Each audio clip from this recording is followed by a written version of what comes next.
Tuning into the body requires focus.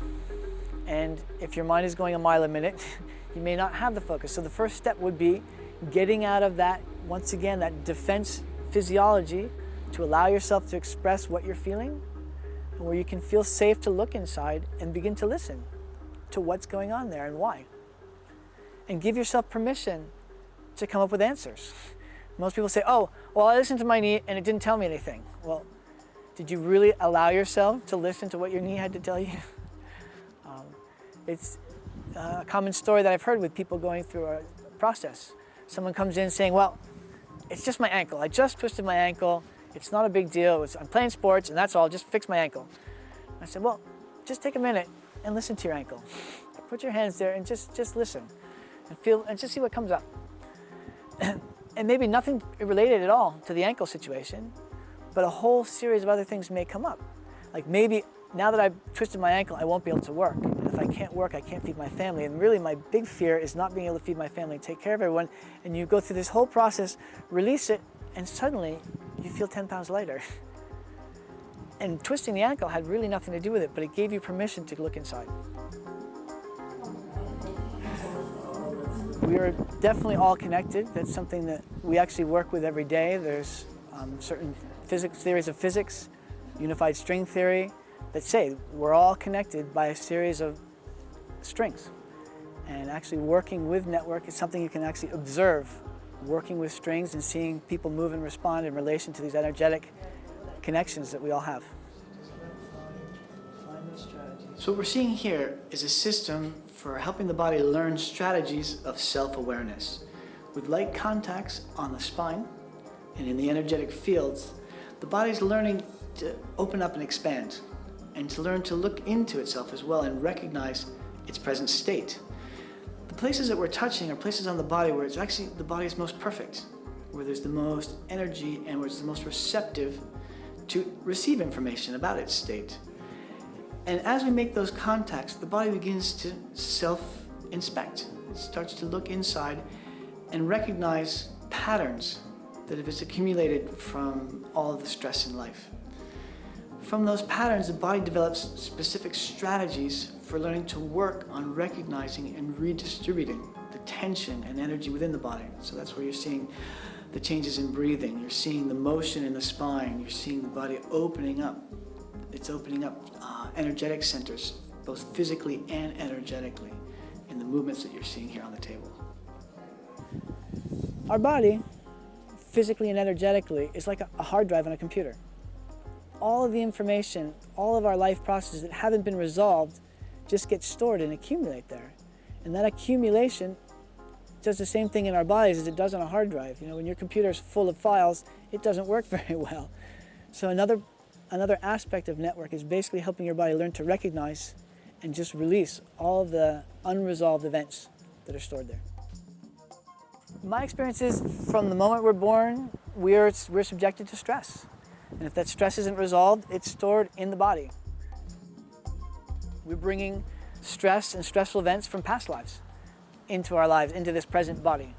And I've been working with some people who, that's the only way I can explain what is going on in their life right now, is this is coming from some event outside of their present lifetime.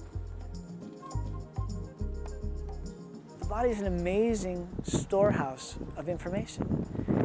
And when we give ourselves permission to look, it can tell us so much. I mean, I can just run my hand down someone's spine, and when I allow myself to look, I will find events in their life. They'll just say, what happened when you were 26? And they'll say, oh, well, actually I was divorced and got fired from my job and my father died. So, well, there's an echo in your body of all those events still there unresolved. And let's help you find that and resolve it. The physical body responds to energetic stimuli. And actually, thought and memory isn't only located in the brain. It's located in the fields around the body as well.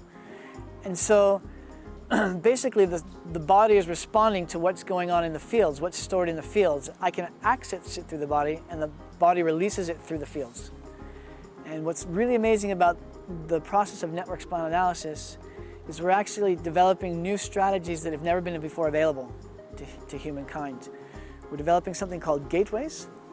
Gateways are areas in the spine where the body's most perfect and where it has the most free energy to utilize for its own good. And those gateways start off very small, but the more energy and input we give to them, the more space we allow them to come into being, they grow and expand. And expanding gateways actually come from the physical body into the energetic intelligences that surround us.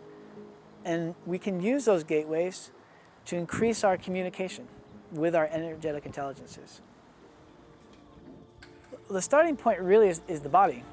And we've taken on the medical philosophy that the body doesn't know anything. We know much more than the body. And the first step is really to just stop and ask, whatever part of it is that's making a lot of noise in your body, stop and ask, what do you want from me? What do I need to do? What do I need to change? Because most often when we're going along our merry way and something slams us down, whether it's cancer or a disease, any other sort of problem, it's a wake-up call to just stop and take inventory. Where am I and where am I going? And maybe this isn't the right way.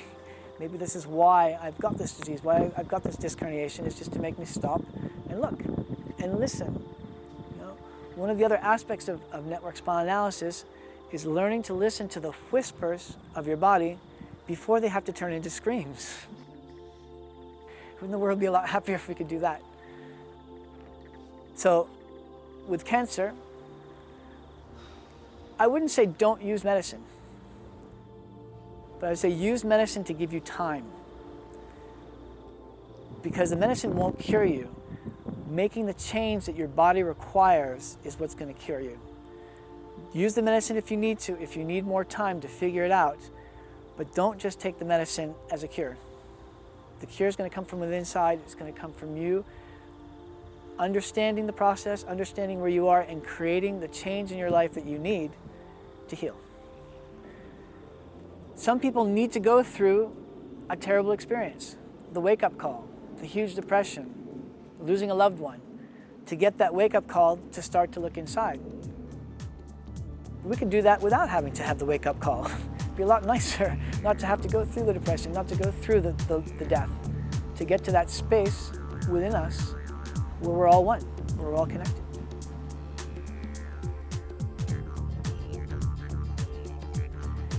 And when you're there, it's like there's nothing else.